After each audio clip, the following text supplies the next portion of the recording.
মহান বিজয় দিবস 2025 উদযাপনের প্রস্তুতির অংশ হিসেবে সাভার জাতীয় স্মৃতিসৌধ এলাকায় সর্বসাধারণের প্রবেশ সাময়িকভাবে বন্ধ ঘোষণা করা হয়েছে। বিজয় দিবসের মূল অনুষ্ঠান সুষ্ঠুভাবে সম্পূর্ণ করার লক্ষ্যে এই সিদ্ধান্ত নেওয়া হয়েছে বলে জানায় কর্তৃপক্ষ। স্মৃতিসৌধ এলাকা পরিষ্কার পরিচ্ছন্ন ও প্রস্তুত করার জন্য আগামী 13 ডিসেম্বর থেকে 15 ডিসেম্বর 2025 পর্যন্ত স্মৃতিসৌধ এলাকার অভ্যন্তরে সর্বসাধারণের প্রবেশ সম্পূর্ণ বন্ধ থাকবে। প্রস্তুতিমূলক কাজের সুবিধার্থে এই সময়সূচি কঠোরভাবে অনুসরণ করা হবে।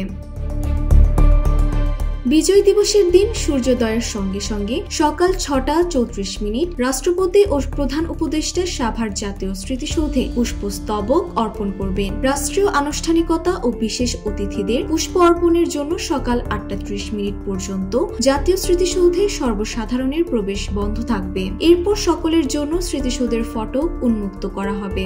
জীবন অবাক না করলে কে করবে? 28% মিল্ক ফ্যাটের অবাক করার সাথে ফ্রেশ মিল্ক পাউডার। জীবন অবাক করুক প্রতিদিন।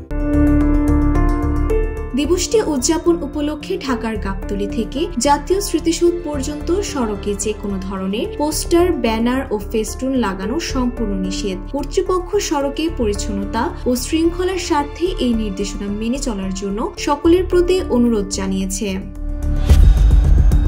স্মৃতিসৌধে পুষ্প অর্পণকালে সর্বস্তরের জনগণের প্রতি বিশেষ অনুরোধ জানানো হয়েছে যেন তারা স্মৃতিসৌধের ফুলের বাগানে কোনো প্রকার ক্ষতি না করে। জাতীয় এই স্মৃতিস্তম্ভের পবিত্রতা ও সৌন্দর্য বজায় রাখার সচেতনতা অপরিহার্য।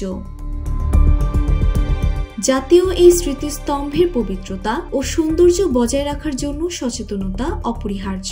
কর্তৃপক্ষ আশা করছে এই নির্দেশনাগুলো মেনে চলার মাধ্যমে মহান বিজয় দিবস 2025 অনুষ্ঠানমালা সুশৃঙ্খল ও সফলভাবে সম্পন্ন হবে।